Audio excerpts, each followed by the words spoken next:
Boa noite a todos e a todas.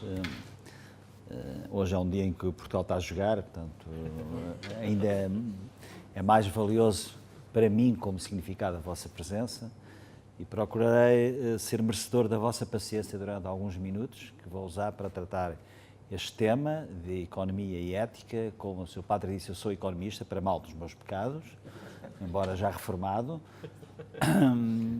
E os economistas são, ou melhor, a economia é uma ciência que tem a ver com o comportamento, com as expectativas, com a criação ou não de confiança, entre outros aspectos, para além de todos os modelos matemáticos que nós usamos. E, portanto, se a ética tem a ver com a vida das pessoas, a economia não tem menos. E eu achei interessante juntar, até pelas razões que foram há pouco apresentadas, de casos que infelizmente se vieram manifestar, não só no nosso país, como na maior parte das economias, sobretudo as evoluídas, ou as chamadas mais evoluídas. Eu procurei juntar estas duas palavras. Não vos vou amassar muito com a economia, com conceitos de economia, não, isso não interessa muito, mas talvez vá amassar um bocadinho mais com a ética. Porque falar de ética é falar de coisas básicas, não é? Do nosso dia-a-dia, do nosso cotidiano, não tem nada de especial. Por isso, esperem apenas que eu diga algumas coisas relativamente normais e vulgares, porque é na banalidade que se jogam as questões fundamentais da ética. Eu vou passar alguns slides para evitar que adormeçam com mais facilidade. E começo por um slide que tem a ver com esta palavra, oxímoros. A palavra oxímoros é uma figura literária que consiste em juntar duas ou mais palavras, normalmente duas palavras, que têm um significado contrário, ou seja, é uma junção paradoxal de palavras, não é? Quem de algum modo na língua portuguesa começou a utilizar os oxímoros foi Luís de Camões. Lembram-se certamente da mais célebre deles, não é? Um contentamento descontente. Mas estão aqui alguns exemplos. Um contentamento descontente, lá está. Uma lúcida loucura. Um silêncio ensurdecedor, que também muita gente usa no dia-a-dia, nós usamos muito, que são palavras que em princípio se opõem, não é? Um ilustre desconhecido, um eterno instante, uma obscura claridade, regresso ao futuro, e agora até podemos dizer Guerra Santa, não é?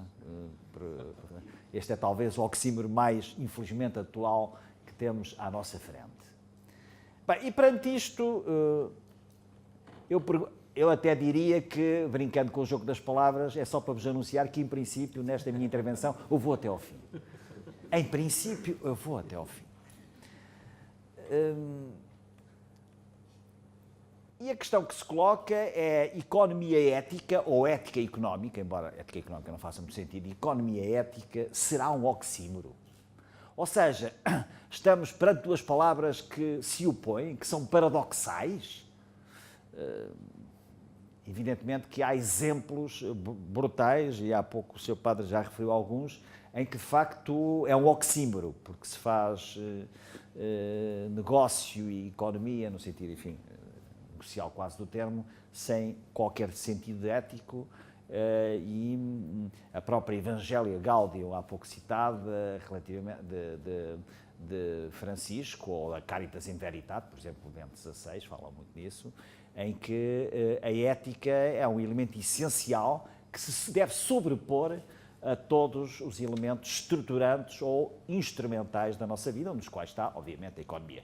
Evidentemente que a resposta é não deve ser o oxímoro, ou seja, a economia e a ética têm que viver juntos, têm que se casar, e quando isso não acontece, quando se fragmenta esta unidade quase ontológica destas duas naturezas, alguma coisa está mal e alguma coisa vai acontecer de negativo.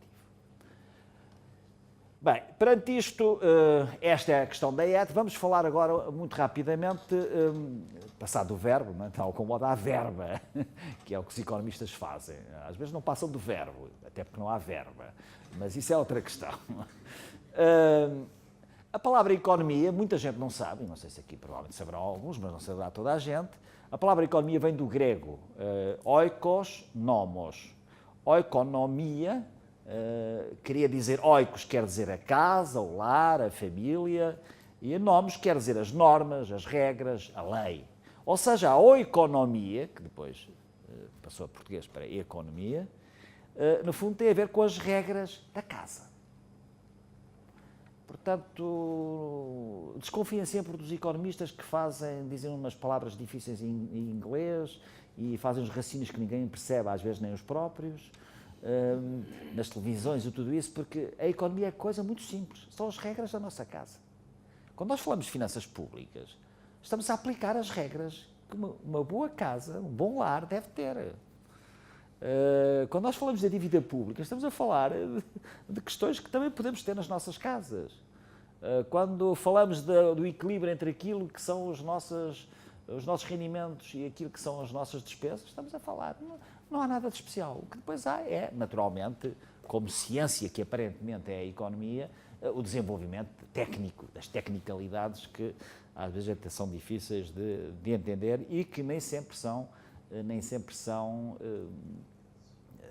comprovadas, sobretudo agora em que a economia tem muito mais a ver com, é mais uma ciência de comportamento e o comportamento não é modelizado, não se transforma facilmente num modelo. Além de que os economistas têm uma característica muito interessante, não é? Como normalmente erram nas previsões, fazem pelo menos 10 para ver se acertam em alguma. E é o que eu faço normalmente, não é? Portanto, como método, estou a brincar, obviamente. E até há aquela história do Ministro das Finanças que ia com uma senhora no comboio numa viagem a Lisboa-Porto, isto é uma anedota, obviamente, atenção. E a senhora fez conversa com o Ministro e a certa altura estava-se já a aproximar de Lisboa e a senhora amavelmente deu o número de telemóvel ao Sr. Ministro das Finanças e pediu-lhe o número de telemóvel dele e o Ministro das Finanças respondeu, minha senhora, é muito amável, agradeço muito o seu número de telefone, não lhe posso dar o meu número de telemóvel, mas posso lhe dar uma estimativa. E, portanto, assim acabou a história do telefone do Ministro das Finanças. Bem, continuando, há uma certa situação, muitas vezes nós confundimos, e usamos, aliás, quase indistintamente, embora seja um erro, de facto etimológico e semântico, confundir ética com moral. São duas coisas distintas, não é? A moral, como está aqui, isto muito resumidamente, são apenas pequenas notas, a moral é a distinção entre as noções fundamentais de bem e de mal. Por isso nós dizemos que um ato é moralmente aceite. Não tem que ser moralmente correto ou incorreto. Quer dizer, há um determinado tipo de atitude que eu, segundo a ética cristã, por exemplo, segundo a moral cristã, é correta, e segundo a moral budista não é, e segundo a moral tribal da África não é, etc. Portanto, a moral tem a ver com, é um conceito mais abstrato, que eu não posso impor aos outros. Eu posso impor na minha casa, enfim, com a autoridade do pai ou do avô, impor, isto é, procurar, estimular determinado tipo de lógica, de ideia moral da sociedade e do comportamento. Agora, nós não podemos impor, e isso é um dos perigos hoje em dia da humanidade, por exemplo, a questão do fundamentalismo islâmico tem a ver com isto, não é? Com a ideia de impor uma moral. Nós não impomos moral, nós nos propomos uma moral, geralmente a moral cristã, a moral católica, para aqueles que o são, ou outras, todas elas certamente respeitáveis, mas não podemos impor, nem impor à sociedade, a todos os outros, uma ideia moral abstrata de distinção fundamentalmente entre bem e mal. A ética não, a ética é diferente. E a ética é a distinção não entre bem e mal, mas entre o que é bom e o que é mau. Isso é, o que é um ato eticamente correto ou adequado. Mentir é um ato eticamente incorreto. Penso que é pacífico, nós podemos ser isto. Matar é um ato eticamente incorreto, mal com U, como está aqui, não é? Portanto, a ética faz-se no plano concreto, do dia-a-dia, das relações. É um conceito relacional. Ao passo que a moral é um conceito abstrato de grandes valores e princípios, que nós temos a nossa moral, mas podemos propô-la e estimulá-la diante dos outros, mas não podemos obrigar a ser respeitada. A questão da ética, sobretudo nos seus valores fundamentais, evidentemente que faz parte de seres relacionais e seres sociais que somos e, portanto, de algum modo, é um consenso em muitos aspectos. Cada uma destas duas, a ética e a economia, tem duas equações fundamentais. A equação fundamental da ética, se eu tivesse, isto é uma opinião pessoal, não é? É uma construção pessoal. Se eu tivesse que definir a verdadeira equação ética, aquela que nos põe muitas vezes para dilemas de natureza ética, é se os fins justificam os meios. Por exemplo, quando estamos perante uma guerra, para citar um exemplo mais agressivo, o fim até pode ser bom, por exemplo, evitar um genocídio, mas os meios são maus porque matam pessoas, e a questão aqui que se coloca é essa, não é? Portanto, se os fins justificam os meios. Em princípio, a regra kantiana, digamos assim, da ética, diz que os fins nunca podem justificar os meios. Claro que é uma acessão absoluta, melhor dizendo, nem sempre é assim, mas esta é a questão básica da ética. A questão da economia. Porquê é que há economia? Porquê é que há economistas? Por uma regra muito simples, é que normalmente as necessidades são superiores aos recursos. E como as necessidades são superiores aos recursos, nós temos que arbitrar a decisão do uso dos recursos para satisfazer as necessidades que mesmo assim não são totalmente satisfeitas. É assim no consumo, é assim na poupança, é assim no capital, é assim no trabalho, é assim em todas as variáveis da chamada economia. Ou seja, porque se fosse ao contrário, isto é, se os meios, os recursos, sejam financeiros, sejam ambientais, sejam corpóreos, sejam materiais, sejam científicos, fossem superiores aos nossos anseios, às nossas necessidades, aos nossos fins, não era necessário nenhum economista.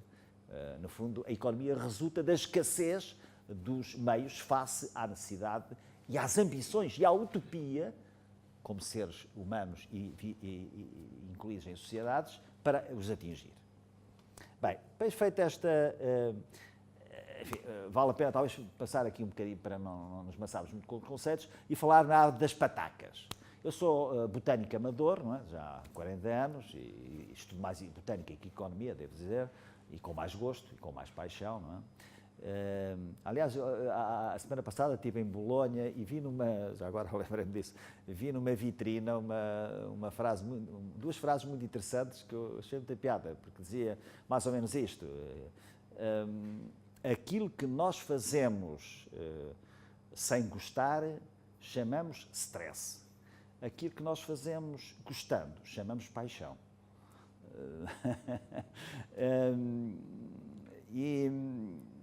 E para isto foi a proposta para mim, o stress é a economia e a paixão é a botânica, entre outras. Não é? Há outras mais vermelhas e tal, mas isso é outra questão.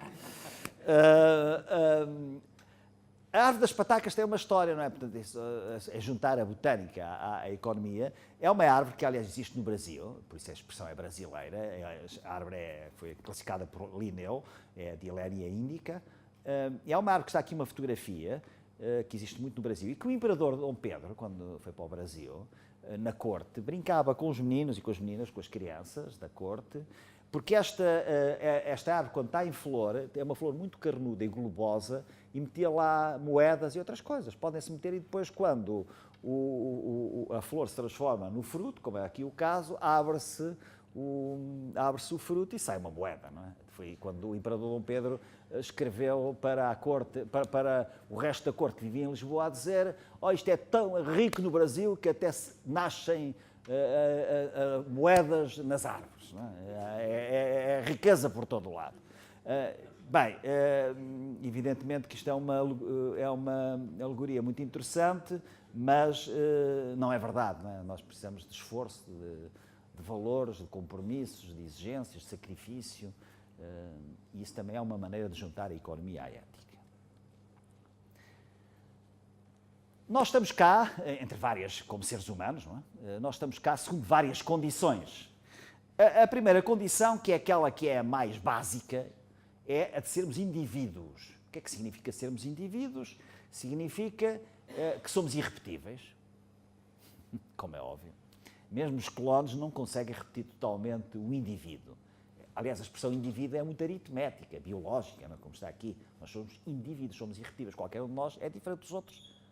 Nem que seja num pequeno problema, mas somos todos diferentes. Do ponto de vista genético, do ponto de vista de tudo.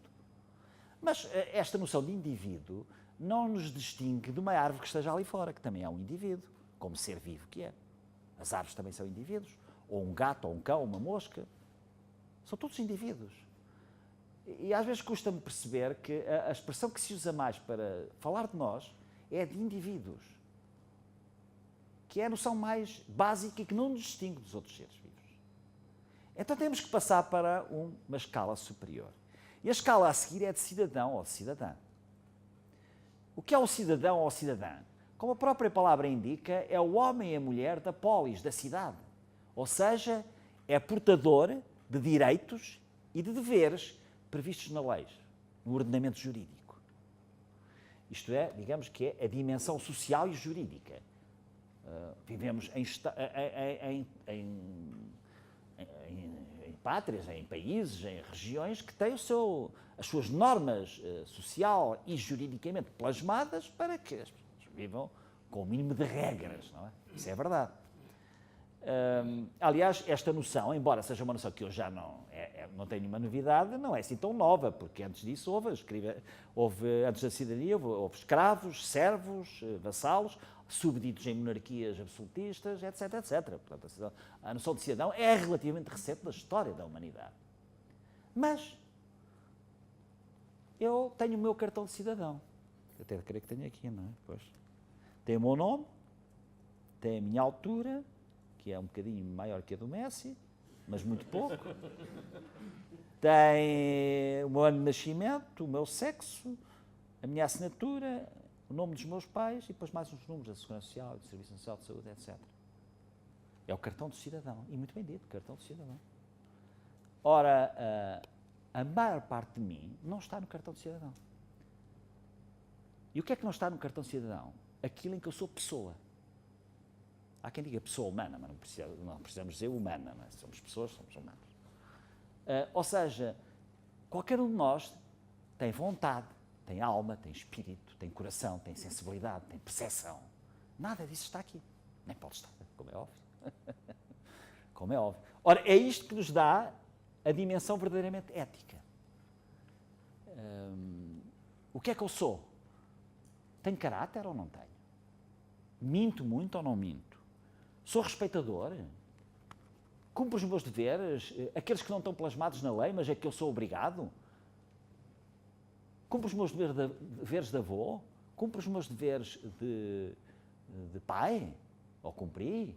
Cumpro os meus deveres de marido? Cumpro os meus deveres de lealdade para com os meus colegas? Etc, etc. Isto não está nos bilhetes de identidade, nos cartões de cidadão. Está dentro de nós. Ou não está. E, portanto, quando nós falamos de ética, temos de falar de ética no domínio da pessoa. Porque no domínio do cidadão apenas cumprimos a lei. E a lei às vezes nem sequer é ética. E cumprindo a lei toda, podemos não estar a ser éticos. O fariseu era um vil legalista na história da Bíblia. Os fariseus, o comportamento farisaico é o comportamento cumpridor da lei. Mas, fora da lei, não corresponde às expectativas que se lhe colocariam. E por isso, eu fiz o conjunto da ética e da lei, isto não se deve ver à dimensão, é só para mostrar que não são conjuntos coincidentes. Ou seja, há coisas que estão na lei e que não têm qualquer atributo ético. Por exemplo, agora quando for para Lisboa tenho que ir conduzir pela direita. Espero. Tenho que conduzir pela direita porque está no Código da Estrada. Mas conduzir pela direita na Inglaterra, no Reino Unido, é pela esquerda. É uma convenção. Quer dizer, cumprir a lei é ético. é evidente que tem que ser, não é? Até por respeito pelos outros e tudo isso. Mas, quer dizer, ser pela esquerda ou pela direita, em si não tem nada de ético, de componente ético, é uma mera convenção. Os ingleses, conduzindo pela esquerda, não são eticamente superiores a nós, nem nós somos eticamente superiores a eles por conduzir pela direita. Pronto. Mas essa parte vamos deixá-la. O mais importante é, até os círculos deviam estar mais afastados, é a parte da ética, das normas éticas. Aqui normas, o conceito de norma é diferente do conceito de norma jurídica, das normas éticas que não estão plasmadas na lei. Ou seja, aquilo que eu disse há pouco, a pessoa tem mais deveres que o apenas entre aspas, cidadão. E isto é o que muitas vezes acontece com consequências negativas nas sociedades. Eu não se preocupe, isto está muito pequeno, mas a ideia é a seguinte. Nós ouvimos muito, até nestes casos que o Sr. Pato citou, nós ouvimos muito no nosso país, nas televisões, etc., as pessoas dizerem com um ar bastante formal e às vezes imperativo, dizer, mas eu não fiz nada de mal, eu fui escrupuloso no cumprimento da lei.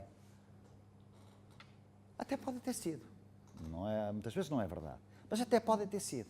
Acontece que, como diz daqui, o conjunto das normas jurídicas e o conjunto das normas éticas jamais coincide. Há matérias reguladas pela lei que não exprimem qualquer juízo ético, foi o exemplo que eu dei há pouco de conduzir pela direita ou pela esquerda. Como há muitas regras de conduta ética que não estão juridicamente vertidas. A ética não se estrutura na dicotomia ser legal ou ser ilegal. Por exemplo, quando havia o apartheid na África do Sul, cumprir a lei, apesar de ser uma lei do país, era não ético. Portanto, porque aqui a lógica é de ser legal ou ilegal. Uma ditadura e uma violadora dos direitos humanos têm também leis que apenas dizem se é legal ou ilegal. Não dizem aquilo que é verdadeiramente a noção ética, que é se é legítimo ou se é ilegítimo. Ou seja, aquilo que é ético ou moralmente aceitável. Nem tudo que a lei se nos deve permite se nos deve impor. E há coisas que a lei não impõe. Há muitas coisas mesmo, mas que se podem e devem impor. Por exemplo, nenhuma lei proíbe, em absoluto pelo menos, a mentira, a deslealdade, a vilanagem, a malvadez, a desonestidade, o ódio, o desprezo, etc, etc. Que não há nenhuma lei que diga, artigo 1º, é proibido que as pessoas se odeiem umas às outras. Artigo 2º, este diploma entra em vigor daqui a 5 dias. Estou a brincar, estou a caricaturar. Ou seja, como vê, a maior parte daquilo que nós somos não está na lei. Não pode estar, aliás. E aqui é que as questões éticas residem. E aqui é que nós, no sentido abstrato do termo, falhamos muito. Julgando algumas pessoas que, cumprindo a lei, são rigorosíssimas. Não pode estar a cumprir a lei e serem, de facto, ter um comportamento, repito o que disse há bocado, bastante farisaico. Também é verdade o contrário. Nenhuma lei me obriga a ser decente. Nenhuma lei me obriga a ser elegante no trato. Nenhuma lei me obriga a ser amigo do outro, a ser generoso, a ser solidário. Não. Quem é que me obriga a ser isso? Eu próprio. Ou me obrigo ou não me obrigo. Não é imposto coercivamente por nenhuma lei positiva. Ou seja, no fundo, a pessoa tem mais deveres éticos do que o cidadão. Foi aquilo que eu disse há pouco. A consciência de uma pessoa honesta é mais exigente que o produto de um legislador. Tem que ser, como é óbvio, pelas razões que eu acabei de apontar. A lei é o limite inferior da ética. A lei é o limite inferior da ética se a lei for eticamente correta. Na ética pura não há lugar para a falaciosa terceira categoria ética de atos indiferentes entre os atos bons e os atos maus. Isso já voltaremos mais à frente. Bem, depois desta dissertação rápida sobre a questão da ligação entre lei e ética, permitam-me dar uma versão muito pessoal, do modo como eu gosto de falar e de construir estas minhas as ideias, que eu chamei aritmética, entre aspas, obviamente, da ética. A aritmética da ética, num contexto sociocultural, neste caso, por exemplo, no português, que é o que nós conhecemos melhor, é constituído por um conjunto de saberes e por um conjunto de princípios ou de valores. Vamos começar pelos valores. Valores, e aqui estou apenas a dar exemplos, não é? Mal seria se conseguisse pôr todos. Valores tais como direito de dever, decência, caráter, respeito, honradez, honestidade, integridade, coerência, sensatez, idoneidade, prudência, perseverança, lealdade, exemplaridade, equidade, solidariedade, autenticidade ou genuinidade, orgulho de pertença, exatidão, etc, etc, etc, etc, etc, etc. Como vê, nada disto, nenhum destes valores, praticamente nenhum, está vertido na lei. Estamos a falar da nossa vida, todos os dias. Nós todos os dias, portanto, estamos a falar, a mexer nestes valores, ou a contrariá-los ou a respeitá-los. Eu, sobre alguns deles, gostaria de fazer umas breves referências, porque eles falam por si, todos os conhecemos, não é? Não foi por acaso que eu juntei direito e dever com um hífen. Agora com o acordo ortográfico caíram os hífenes todos, mas isso é outra questão. Direito e dever com o hífen quer dizer que a verdadeira noção ética não é de direito nem é de dever, é de direito e dever. Direito e dever estão condenados, entre aspas, no melhor sentido da palavra, a viver juntos, a serem irmãos siameses. Porque não há direitos sem deveres e não há deveres sem direitos. Aliás, na história da humanidade, os deveres pré-existiram em relação aos direitos. Esse é um dos problemas que se coloca hoje às sociedades contemporâneas e às gerações mais novas, que se começaram a habituar a viver num compacto de direitos, esquecendo que quando eu estou a beneficiar de um direito, alguém está a exercer um dever para comigo, uma obrigação. Quando nós fragmentamos a unidade entre direitos e deveres, alguma coisa corre mal a seguir. Estes exemplos todos que há pouco foram relatados são a expressão de quem ignorou deveres, obrigações, e apenas achou que tinha direitos e abusou dos direitos. Depois, a palavra decência, que também tem um asteriscozinho, não vou falar em todas, mas a decência. A decência é uma palavra que já não se usa, a não ser para dizer o contrário. Você é indecente. Não, ninguém diz você é decente. No entanto, a decência é dos valores mais essenciais do ponto de vista ético. A decência é, com duas palavras, a estética da ética. O que é que quer dizer? Por um lado, uma pessoa decente tem que ter os seus valores e princípios bem fundados, com raízes, e ao mesmo tempo, esteticamente, saber usar esses valores na relação com o outro. Portanto, por isso é que eu digo que é a estética relacional da ética de princípios.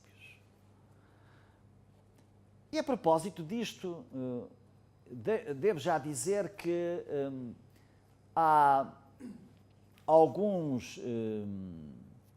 dois tipos de ética que eu abomino e que não são verdadeiramente ética. Uma é a ética quantitativa, que é uma estupidez, não é? Quer dizer, não há pessoas... aquela pessoa é relativamente decente. Ou é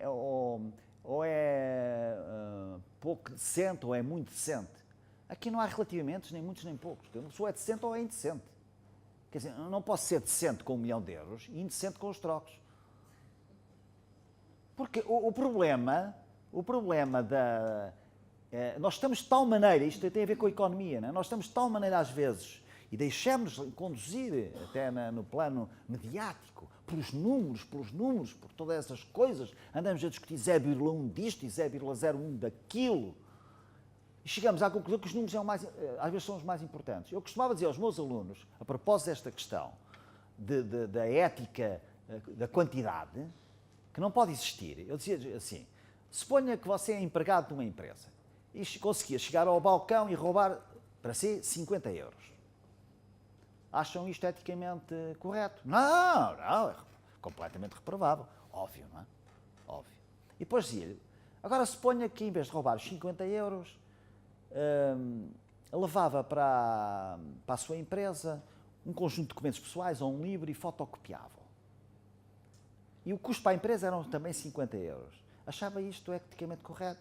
Bem, nesse caso, enfim, é mais suave. Mas isto não é. Ou seja, como já não é o dinheiro, não são 50 euros, não é? É uma coisa mais...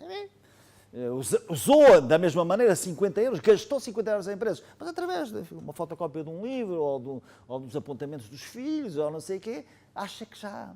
Quer dizer, há uma espécie de almofadas de sossego, em vez de haver de desassossego, há de sossego sobre estas coisas, não é? Hoje também se usa muito a ética adversativa. Há sempre um mas, ou um no entanto, salvo se. Há sempre exceções para as regras éticas. Quando nós abrimos exceções para as regras éticas, é como numa barragem, um pequeno buraquinho de 1 milímetro no dique, a barragem, mais tarde ou mais cedo, vai desabar. Depois, enfim, conhecem todos os aspectos. Integridade, eu gosto muito desta expressão ética, porque integridade é a junção de integral responsabilidade, não é?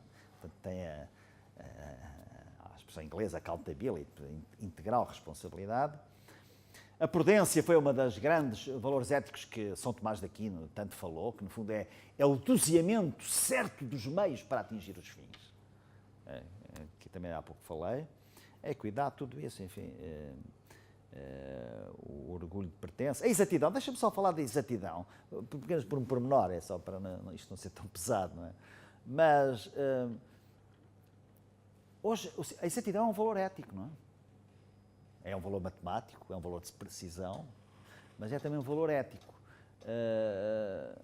Por exemplo, na nossa expressão com os outros, no nosso comportamento, e numa coisa muito corriqueira, que é a pontualidade.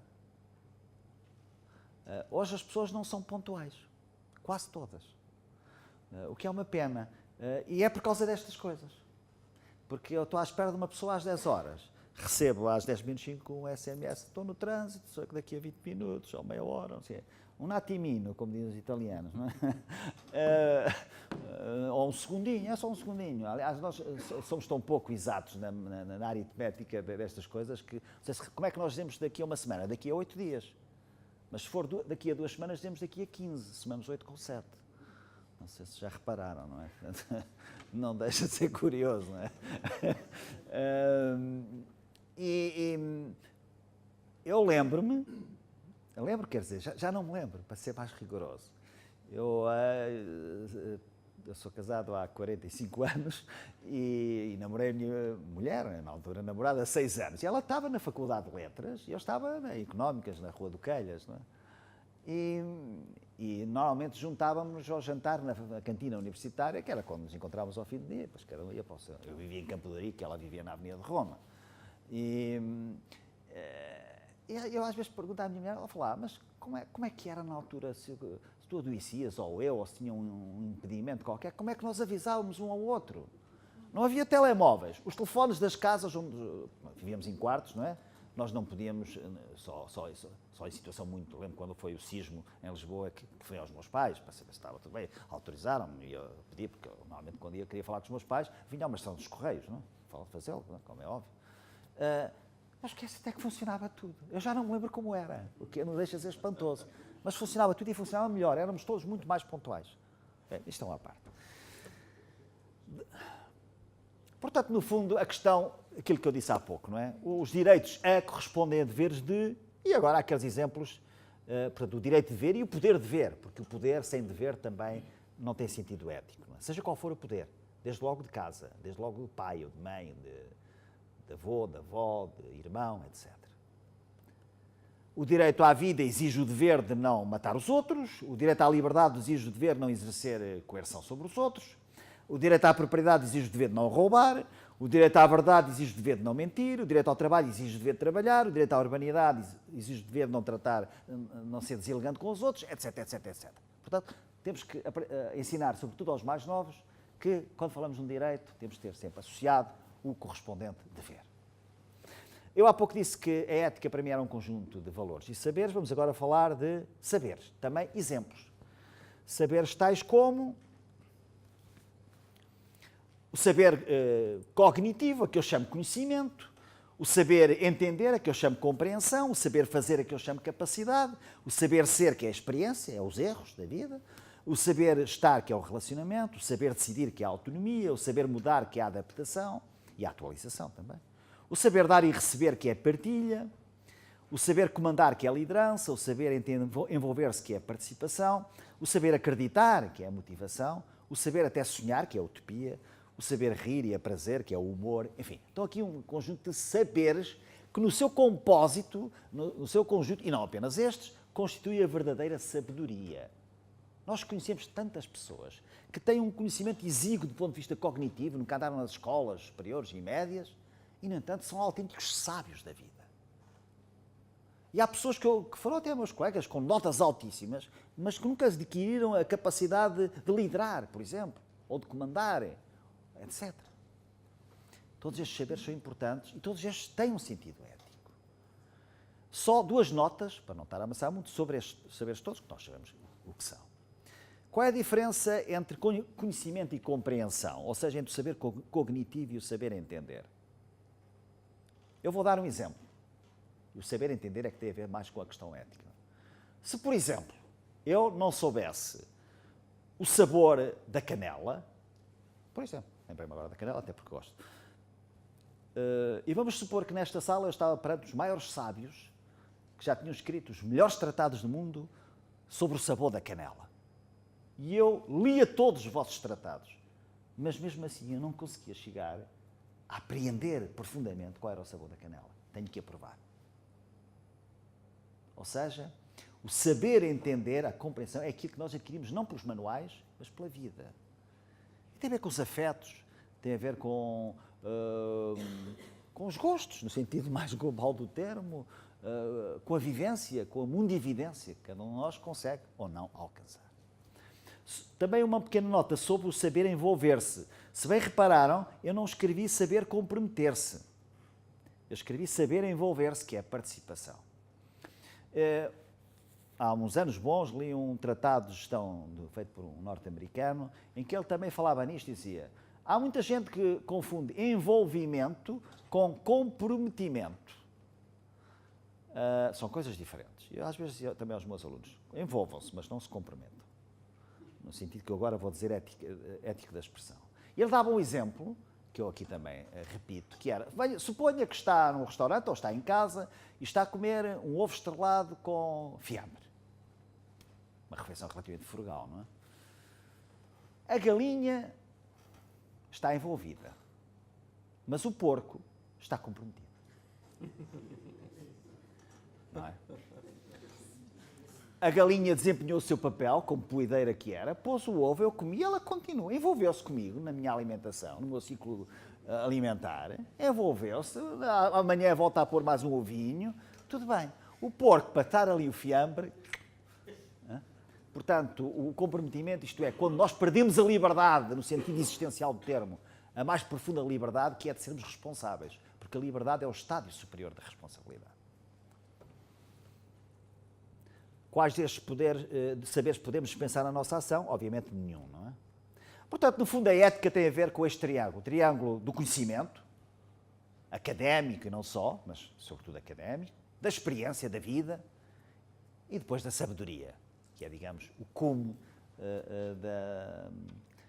e que às vezes não precisa sempre da experiência, mas nem sempre precisa, tanto quanto se julga, do conhecimento. Eu não vos quero amassar muito, mas são mais uns poucos, se calhar não vou passar todos.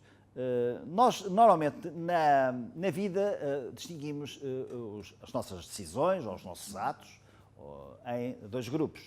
Entre aquilo que é importante e aquilo que não é importante, e entre aquilo que é urgente e aquilo que não é urgente. Aliás, Virgílio Ferreira dizia que o que distingue o homem do animal não é o urgente, é o importante. Porque para o animal é tão importante, é tão urgente ele comer hoje como eu. Ou dormir umas horas a seguir, como eu também tenho que dormir. Agora, o animal não sabe distinguir o importante do não importante. É isso que define a ética nas nossas cabeças e nos nossos corações. Bem, evidentemente que o primeiro lugar é aquilo que é importante e é urgente.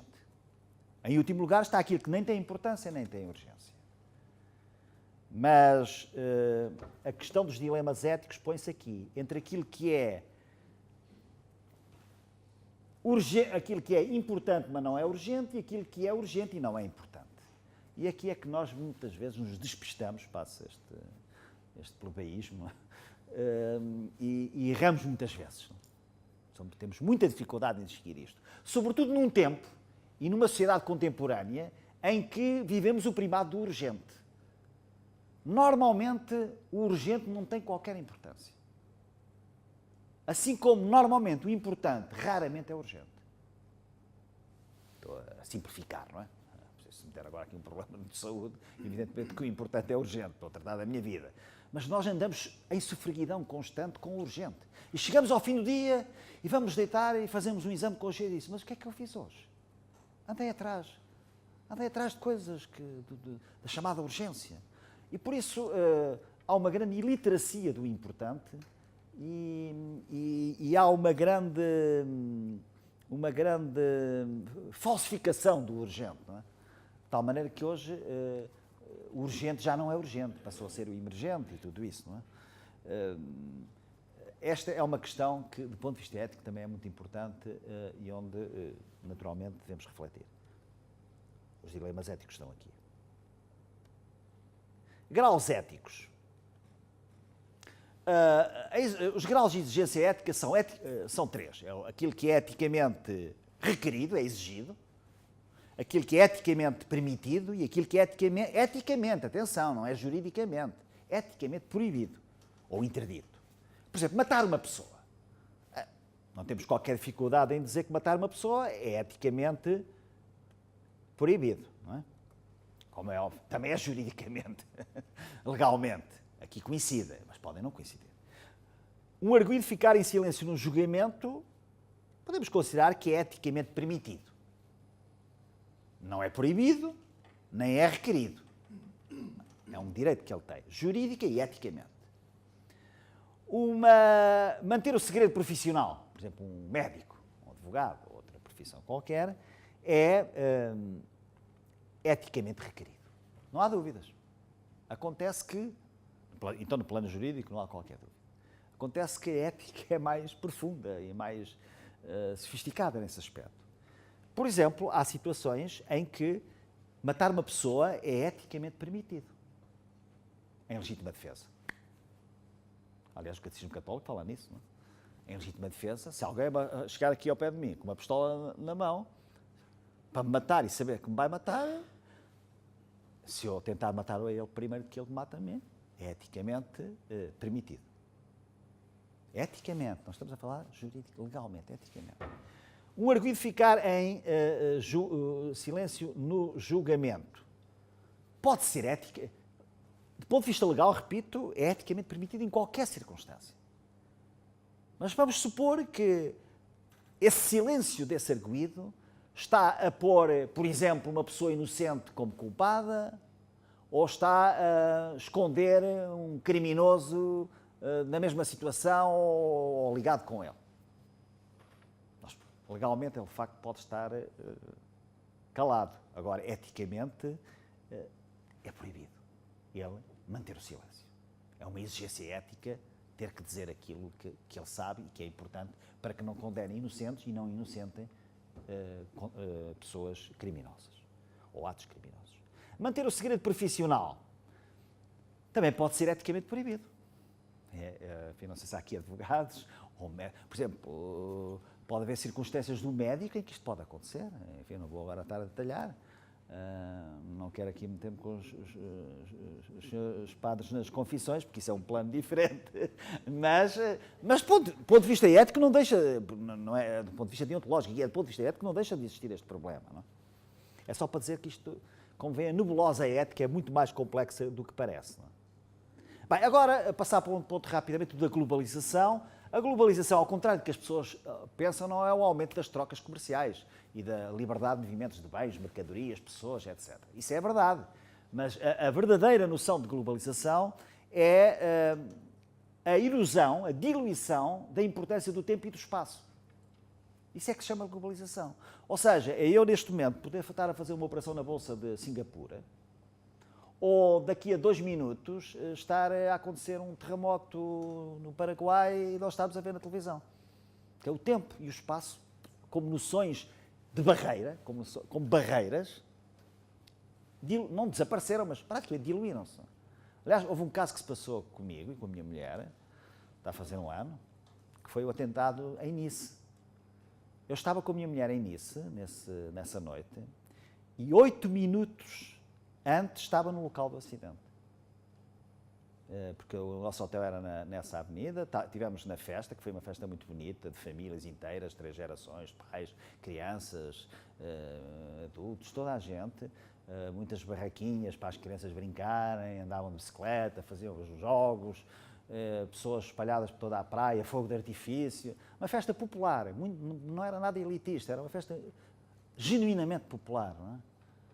E estávamos lá sentados no sítio, o caminhão passou, não é? E a certa altura a minha mulher disse que estava com frio. Começou uma ligeira brisa e ela estava de mangas curtas. E disse, então vamos ainda devagarinho para o hotel, que era na mesma avenida, a cerca de 800 metros. E foi. Quando chegámos ao hotel, já não nos deixaram sair, porque entretanto nós passamos 30 minutos, e há uma coisa absolutamente curiosa. Ainda nós não sabíamos, porque entretanto não nos deixaram já sair do hotel, nós não sabíamos que havia um problema, mas era, apesar de 800 metros, e ainda por cima é com curva, aquela zona da Boulevard des Anglais, não é? É uma avenida larga e com uma curva, não sabíamos. E telefona uma das minhas filhas, pai, como é que estás? A minha filha soube primeiro, em Lisboa, o que estava a acontecer a 800 metros de mim. Portanto, isto é só um exemplo, enfim, dramático, dado que aconteceu, mas para ver, de facto, o tempo e o espaço diluíram-se. Alguns conhecem esta brincadeira, isto é para não tornar isto tão pesado, mas conhecem a morte da princesa Diana, coitada, faz parte da globalização, porque ela era uma princesa inglesa, com um namorado egípcio, morreu num acidente dentro de um túnel francês, construído por operários marroquinos, num carro alemão, com motor holandês, conduzido por um belga, bêbado do uísque escocês, que era seguido por paparazzi italianos, em motos japonesas, noticiado em primeira mão pela CNN, cadeia de TV norte-americana, sendo este exemplo dado agora por um português, através de um PC coreano, vamos supor, não é? Idealizado por um indiano, que usa chips feitos em Taiwan, montado em Singapura por imigrantes do Bangladesh. Eu tenho que beber água para... Bem, até se costuma dizer que quando o petróleo sobe, o Bangladesh, não é? Mas é outra questão. Bem, isto é uma brincadeira, é uma caricatura, mas às vezes através de caricaturas nós percebemos que o mundo é global, é glocal, é ao mesmo tempo global e local, não é? É uma aldeia, de facto. Como dizia João Paulo II, a globalização fez-nos mais vizinhos, mas não nos fez necessariamente mais irmãos. Pelo contrário, às vezes. Não é? Esse é o grande desafio da globalização, da solidariedade e da ideia do próximo, que não é uma ideia geográfica, é uma ideia de vivência, é a ideia de vizinha, que é uma nação geográfica. Há ainda outro exemplo, que é esta, o António, posso ser eu, não é? Não sou, depois de dormir numa almofada de algodão made in Egypt, começou o dia bem cedo, acordado pelo despertador made in Japan, às 7 da manhã. Depois de um banho com sabonete made in France, enquanto tomava o café, o café importado da Colômbia estava a fazer na máquina made in Czech Republic, barbeou-se com a máquina elétrica made in China. Vestiu uma camisa made in Sri Lanka, jeans da marca made in Singapura e um relógio de bolso made in Suíça. Depois de preparar as torradas de trigo para destino nos Estados Unidos da América, na sua torradeira made in German, tinha que ser a torradeira, e enquanto tomava o café numa chávena feita em Espanha, pegou na máquina de calcular made in Coreia para ver quanto é que poderia gastar nesse dia e consultou a internet do seu computador made in Thailand para ver as previsões meteorológicas. Depois de ouvir as notícias pela rádio made in India, ainda bebeu um sumo de laranja produzido em Israel, entrou no carro Saab made na Suécia e continuou à procura de emprego. Ao fim de mais um dia frustrante, com muitos contactos feitos através do seu telemóvel made in Finland, e após comer uma pizza made in Italy, ou made, mas concebida talvez, o António decidiu relaxar por uns instantes. Calçou as sandálias made in Brasil, sentou-se num sofá made in Denmark, servia-se de um copo de vinho para o destino Chile, ligou a TV made in Indonésia e pôs-se a pensar porque é que não conseguia encontrar um emprego em Portugal. Isso é uma pequena...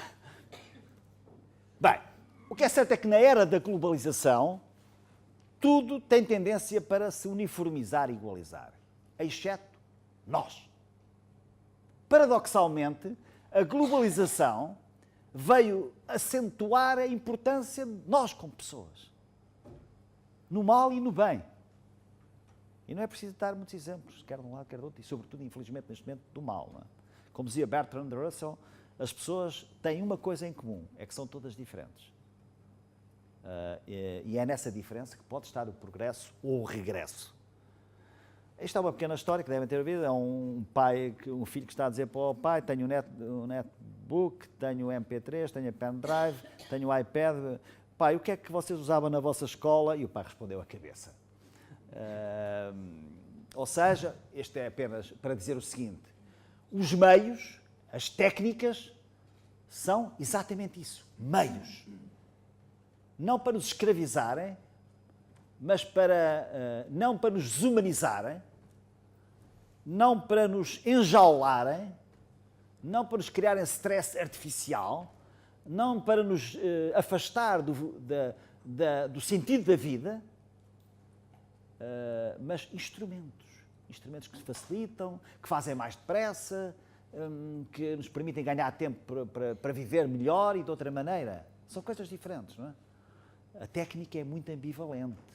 Hoje, na internet, com a mesma facilidade, aprende-se a fazer um pudim flan e uma bomba suicida. Essa é que é a realidade, não é? Portanto, a globalização a este nível levanta novos e insondáveis problemas e questões. Bem, se a diferença reside nas pessoas, como é que podemos classificá-las em função da sua relação com os outros? Eu aqui vou brincar um bocadinho, isto é uma teoria minha, não é? Eu acho que podemos dividir as pessoas em inteligentes, malfeitores, estúpidas, ou estúpidos, melhor dizendo, as pessoas são estúpidas porque é no feminino, e generosas. Não é? Vamos ver como é que isto funciona? Eu pus um eixo das abscissas e um eixo das ordenadas. No eixo das abscissas, nós temos os ganhos e perdas de uma pessoa, vamos ser nós, por exemplo, e no eixo das ordenadas, nós temos os ganhos ou perdas dos outros. Aqui a palavra ganhos e perdas está no sentido lato do termo, não é só dinheiro, pode ser satisfação, pode ser desejo, pode ser utilidades de outra maneira, pode ser bem-estar, etc, etc. Bem, evidentemente que o inteligente está aqui, não é? Está neste quadrado. Ou seja, é aquele que quando ele ganha, todos os outros ganham. Eticamente inteligente, isto é, do ponto de vista ético que eu estou a falar, atenção. Sem dúvida. Aqui deste lado estão as pessoas generosas ou crédulas. Isto é, elas perdem, mas todos os outros ganham. Por exemplo, Madre Teresa de Calcutá estaria certamente aqui. Mahatma Gandhi, Mandela, para citar pessoas em perspectivas diferentes. Não é? João Paulo II.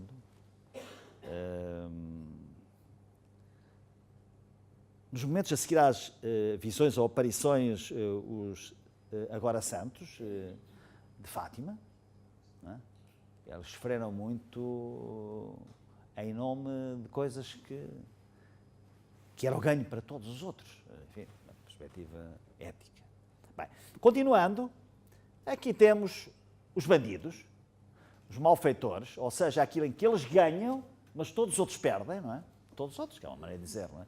E aqui temos os tais casos, operações disto, operações daquilo, os offshores, os Panama Papers, essas coisas todas. Portanto, está aqui, os Al Capones estão todos aqui. E até começa a não haver lugar para tantos, que isto tem que se falar, se calhar, o espectro. E finalmente temos aqui os estúpidos, coitados, que são aqueles que eles perdem e os outros também perdem. Perde toda a gente. Perde toda a gente. Ou seja, pessoas que só estragam. Não é? Estragam do ponto de vista ético, quer dizer, estúpido neste sentido, atenção. Ou seja, quando há um ato terrorista, está deste lado, quer dizer, aquela pessoa, enfim, radicalizada morre e mata os outros. E cria uma sensação de insegurança, de medo em todos os outros. Quer dizer, é estúpido neste sentido. Até pode não ser, não é intelectualmente que eu estou a falar, é nesta noção ética. Não é? É claro que aqui há dois tipos de estúpido. Não é? Há o estúpido A, como veem, o estúpido A é aquele que ele perde um bocadinho, mas os outros perdem mais do que ele.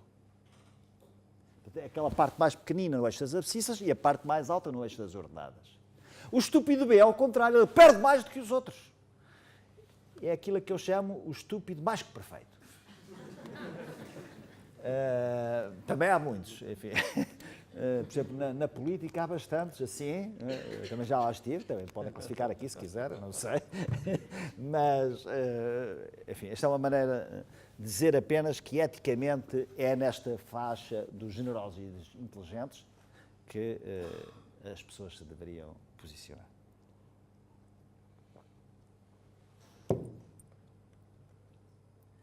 Não, eu só queria aqui dizer isto, porque isto é que verdadeiramente... Eu sou muito kantiano em termos éticos,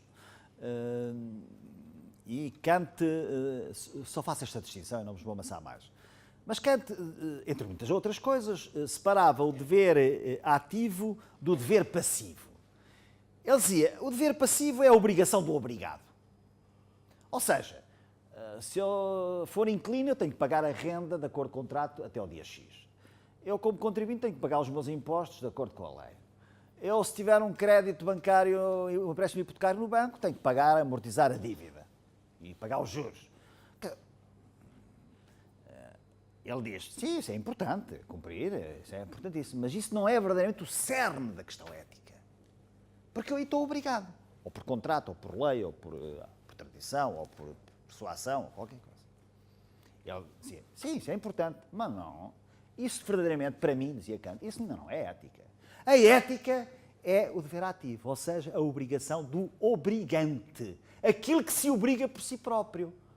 Eu vou passar ali na rua, vejo uma pessoa do outro lado a sentir-se mal. Não há nenhuma lei, nenhum contrato que me obrigue a socorrê-lo.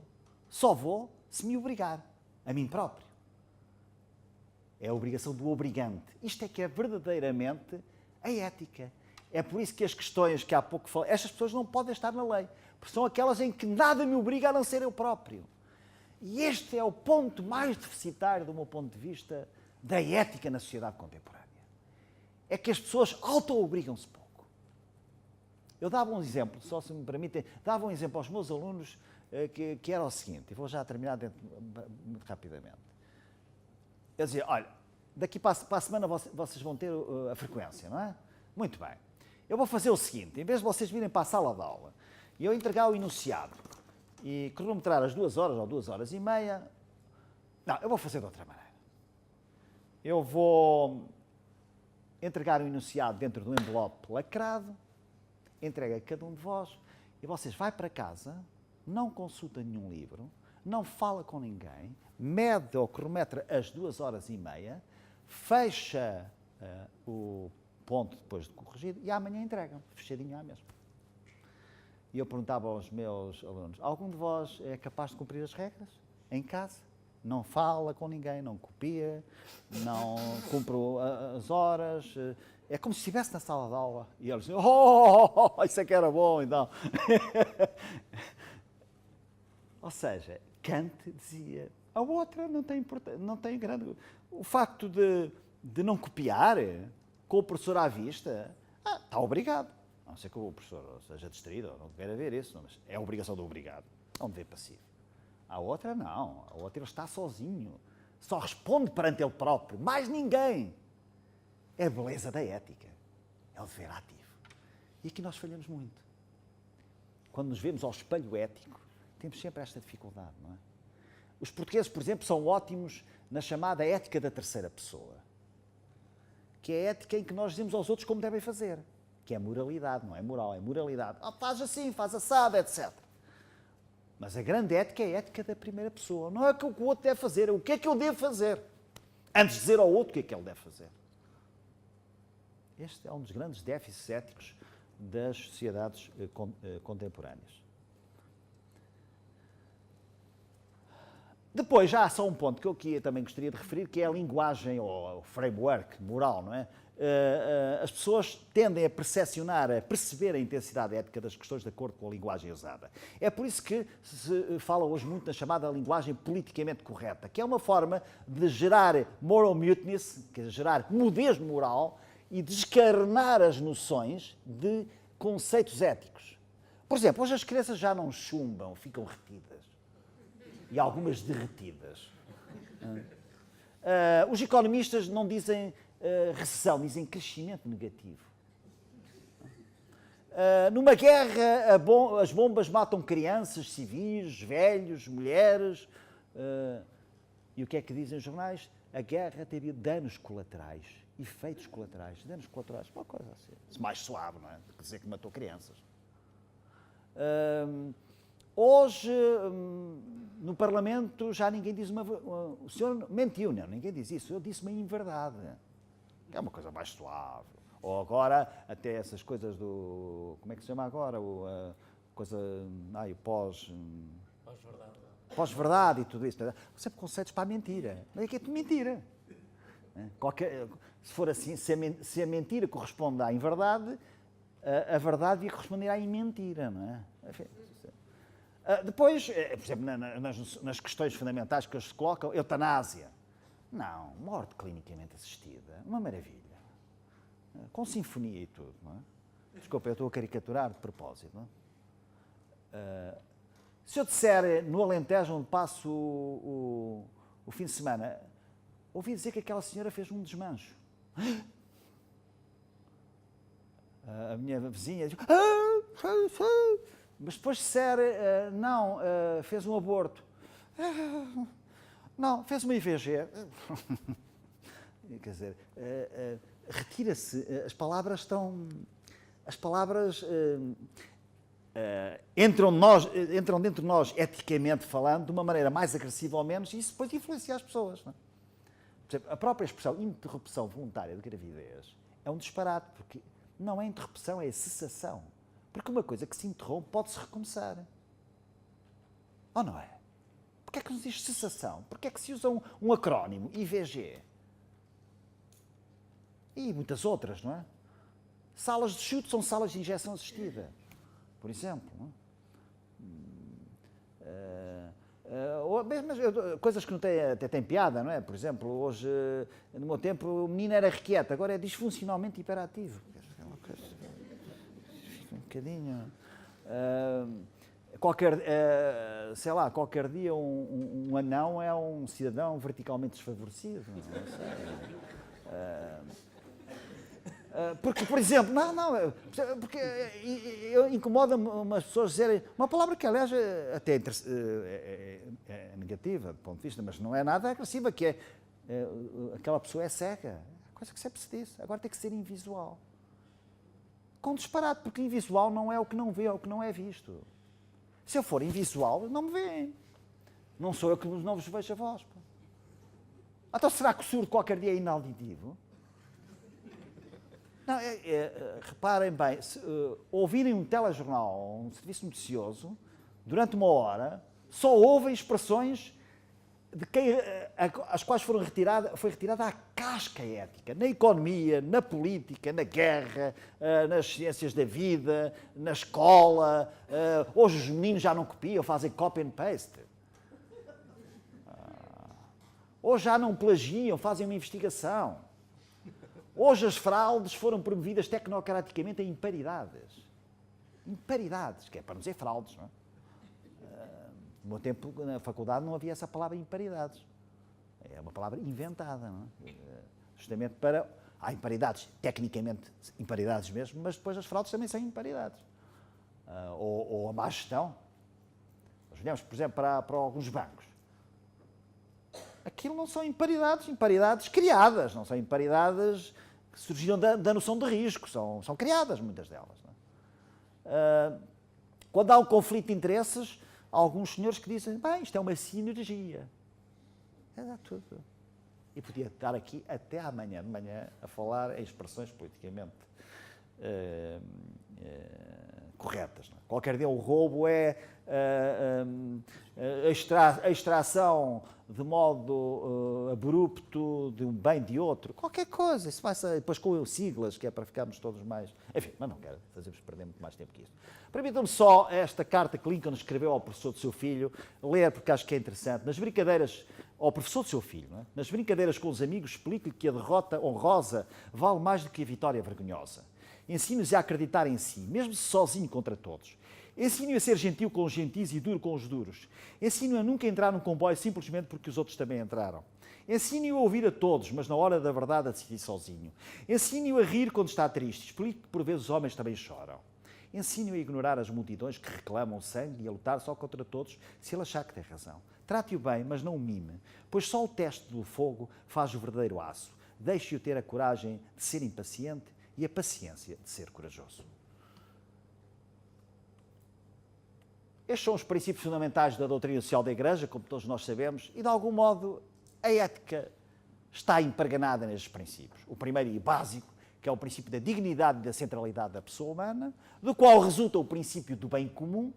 Princípio do bem comum que constantemente é pervertido como se pudesse ser sufragado alguns conceitos, desgraçadamente nas questões da vida, algumas questões pudessem ser sufragadas através de votos e não pertencessem à lei natural. Depois, o princípio da destinação universal dos bens, do destino universal dos bens. Qualquer bem, mesmo privado, sobre ele, de acordo com a doutrina social da Igreja, impende uma hipoteca social. Isto é, qualquer bem exerce, bem mesmo privado, tem uma natureza pública. Por exemplo, se eu tiver 20 quadros em casa do Picasso, o bem pode ser meu. Mas eu não posso destruí-los. Porque este património também pertence à humanidade. Impende sobre os meus bens uma hipoteca social, uma hipoteca ética. Por exemplo, se eu tiver um terreno grande que não produz, que está ao abandono, eu tenho o dever ético dele não estar nestas condições. Porque a destinação dos bens, o destino dos bens é universal. E, finalmente, decorrente destes três princípios, o princípio da opção preferencial pelos últimos, pelos que estão sós, pelos que estão abandonados, pelos pobres de relação, pelos pobres de recursos, enfim, pelos mais velhos, muitas vezes, descartados da sociedade, etc. Depois são os princípios da ação, não vou aqui amassar-vos muito com isso. E por isso, aliás, a doutrina social da Igreja, entre muitas coisas, na Gaudium et Spes do Concílio, diz: o homem é protagonista, o centro e o fim de toda a vida económica e social. Não é apenas um meio, um recurso. Eu devo-vos dizer que, isto aliás, Kant também dizia isto, não é? De uma maneira muito clara. Eu devo dizer que detesto a expressão recursos humanos. Eu aviso já, se alguém me pergunta com recursos humanos, porque há aqui outro equívoco. Eu gosto mais de dizer pessoas. Ou numa empresa de departamento pessoal, pessoas ou de relações humanas, seja o que for. Porque nós não somos recursos humanos. Os nossos recursos é que são humanos, que é uma coisa diferente. Quando uma pessoa às vezes faz discursos de empresários ou depois acelera os nossos recursos, a nossa empresa, os recursos administrativos, os recursos informáticos, os recursos financeiros, os recursos humanos, às vezes nem põe em primeiro lugar os recursos humanos, como se fossem meios. Nós não somos instrumentos, nós somos os sujeitos e o fim da ação. Digamos, é a dimensão intrínseca do trabalho, para além do aspecto prático, a dimensão mais intrínseca é esta, de sermos fins e sujeitos às ações e não meros recursos, instrumentos ou meios. E lá está o Catecismo da Igreja Católica, diz: o fim da economia não está na economia, mas no seu destino humano e social. Enfim, mais uma série de coisas, não vos vou ler aqui muito, porque não tenho muito tempo. Mas lá está, só de ler o primeiro, da centésimos anos. É errado o estilo de vida que se presume ser melhor quando ela é orientada ao ter e não ao ser. E deseja ter mais, não para ser mais, mas para consumir a existência no prazer, visto como fim em si próprio. Também, na Caritas in Veritate, Bento XVI falava na noção de ser mais e não apenas ter mais. Os 7 pecados sociais de Gandhi, é muito curioso, Gandhi em 43 definiu os 7 pecados sociais que ainda estão hoje mais atuais do que em 43 do século passado. E que eram política sem princípios, fortuna ou riqueza sem trabalho, negócio sem moral ou sem ética, educação sem caráter, ciência sem humanidade, isso hoje vemos muito, prazer sem consciência e religião sem interdito. Há muita gente que diz que é religiosa, mas, como eu costumo dizer, aliás, aprendi aqui com um ex-bispo de Leiria, Fátima, um bispo emérito neste momento, que era o bispo da Comissão de Justiça e Paz, quando eu presidia a Comissão de Justiça e Paz, e foi o que ele ouvi, e muitas vezes repito, há muitos religiosos, quer dizer, pessoas com fé, mas que são descafeinadas, não é? Têm uma relação contabilística com Deus, não é? Só pensam em Deus quando precisam de alguma coisa. Quando não se pensa, depois à parte. Depois vai-se outra vez ao dossiê. mais tarde, portanto, é uma relação contábil de ganhos e perdas, como os economistas diriam, não é? E agora é mesmo os últimos slides para contar uma história, e que também tem com a economia e com a ética. Eu escolhi esta mesmo para terminar, que é a noção do todo e a noção das partes. Hoje, curiosamente, o mundo global, nós afunilamos a noção das coisas. Nós só temos noção das partes. É raro termos a noção do todo. O Peter Drucker, que foi um guru da gestão, até dizia que uma boa organização, seja ela qual for, devia ser como uma orquestra. Ele dizia que devia ser por uma orquestra por 3 razões. A primeira é a de que estão todos a ler a mesma partitura. O que às vezes nas organizações não acontece. A segunda é de que o trabalho de todos é importante. Evidentemente que o trabalho do maestro ou da maestrina é fundamental, o do primeiro violino, etc, etc. Mas o do tambor ou dos ferrinhos, mesmo que sejam só 20 segundos na sinfonia, se errarem, a peça é pior e o resultado final é pior. E, em terceiro lugar, uma questão mais técnica, ele dizia que a orquestra tem uma vantagem, é que não tem muita hierarquia, só tem o diretor, o maestro, ou o diretor da orquestra, e depois tem o primeiro violino e os restantes músicos. Não há subchefe de secção da orquestra, nem chefe de serviço da orquestra, nem etc, etc. Bem, isto para dizer que, aliás, uma expressão muito feliz do Papa Francisco, quando ele definiu de uma maneira notável a ideia do poliedro. No poliedro, diz ele, a união de todas as partes, ou todas as faces, que na unidade não deixam de manter a originalidade das partes individuais. Quer dizer, estes poliedros, diferentes poliedros, de facto, cada uma das faces faz parte de um conjunto. E nós podemos olhar para o conjunto. Mas isso não dissipa cada uma delas e a individualidade de cada uma das faces ou partes. Ou seja, a junção entre o todo e as partes é fundamental. E agora sim, termino com esta história, que conto muito e que certamente já ouviram, muitos de vós, que aconteceu, não se sabe se é história ou se é lenda, mas mesmo que seja lenda, é uma lenda muito bonita, com a visita do rei Luís IX de França, mais tarde canonizado, é o São Luís, não? Quando ele visitou a Catedral de Chartres, que foi devastada por um incêndio. Então foi visitar as obras, e foi perguntando a cada um dos artesãos o que é que estavam a fazer. Perguntou a um, que era carpinteiro, e disse, então, o que está a fazer? E ele respondeu, Majestade, eu estou a terminar o altar-mor. Depois perguntou a outro, o que é que está a fazer? Era pintor, e disse, Majestade, eu estou a tentar recuperar alguns frescos que foram danificados pelas chamas. Depois perguntou a outro, era escultor, estava a esculpir uma imagem. Também disse, Majestade, estou a esculpir uma imagem. E assim todos responderam. Isto é só responder da sua parte. É como outros nas empresas. O que é que faz? Sou tesoureiro. Nunca há visão de todo, não é? Finalmente, o rei estava, Luís IX, São Luís, estava a dirigir-se para sair e encontrou um velho, curvado pela doença, curvado pela idade, um ancião, que é uma expressão muito bonita, porque conjuga velhice com sabedoria, ancianidade. É também uma expressão que está fora de moda, mas é muito bonita. E ele estava a fazer o trabalho mais modesto, mais indiferenciado, naquelas obras. Estava a varrer o lixo e as aparas dos outros, que os outros faziam. E o rei perguntou-lhe, admirado, e perguntou-lhe, e você, meu velho, o que é que está a fazer? Ele olhou para o rei e disse, Majestade, eu estou a fazer uma catedral. Muito obrigado.